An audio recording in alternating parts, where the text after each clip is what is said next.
Hello everyone, I'm Gary York. I'm a retired senior prison inspector in the state of Florida, and I also worked with the local sheriff's department. I'm retired now with 28.5 years in prisons and jails and in corrections. And I did 10 years in the military and got out as a staff sergeant for the United States Army prior to my corrections career.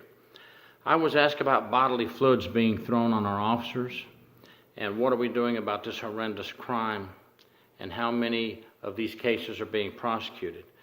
Well, I can tell you that in Florida, many of the state attorneys in different counties are prosecuting inmates for throwing bodily fluids on inmates.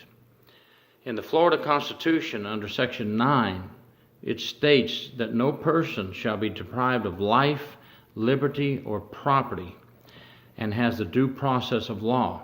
And we could go one step further. The 14th Amendment says we will all be protected when one's life, liberty, or property is threatened. And then if you look at the 5th Amendment, which tells the federal government, no one shall be deprived of life, liberty, or the right to due process.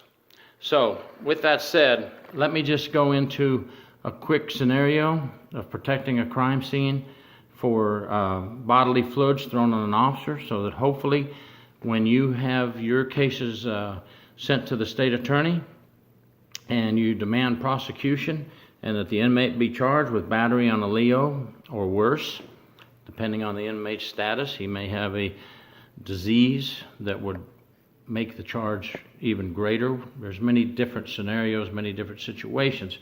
But what you want to do is make sure that no one goes into the crime scene area. The officer that has received the bodily fluids, take all of his clothing or her clothing. We want the soiled clothing, very important. Take the clothing and put it in a paper evidence bag, not plastic. The old days of plastic are just about faded out. We want paper bags. This will protect the bodily fluids and things and protect it from heat and protect it from sweating. We also want you to have the inmate removed and placed in a separate area. Just for insurance, we want you to take that inmate's clothing as well. And you say, why? Because that inmate's clothing probably has some of that bodily fluid on it.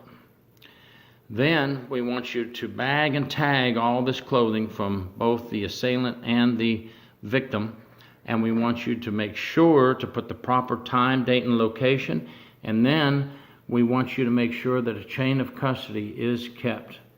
So it goes from the receiving officer or the officer receiving the clothing taken from, and then it goes to the next person until it's placed in the evidence locker, and it remains there with as few signatures as possible. Remember, we don't want a lot of signatures on the evidence chain of custody if we can help it.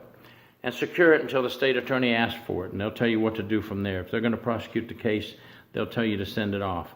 We can also swab the inmate assailant, get a DNA swab. They have the little packets now in almost every state that I'm aware of. DNA swab the inmate in case he denies that he did it or there is not enough witness testimony. And then we can use the DNA swabbing from the inmate's mouth to compare to the DNA on the soiled clothing, if we need to go that far. And folks, if the state attorney doesn't want to go that far, have your management from the prisons and jails have a meeting and say, look, we've got to do something. Our officers need to stop being assaulted by these inmates, and we have to show the inmates that we're going to take action and come out with new charges.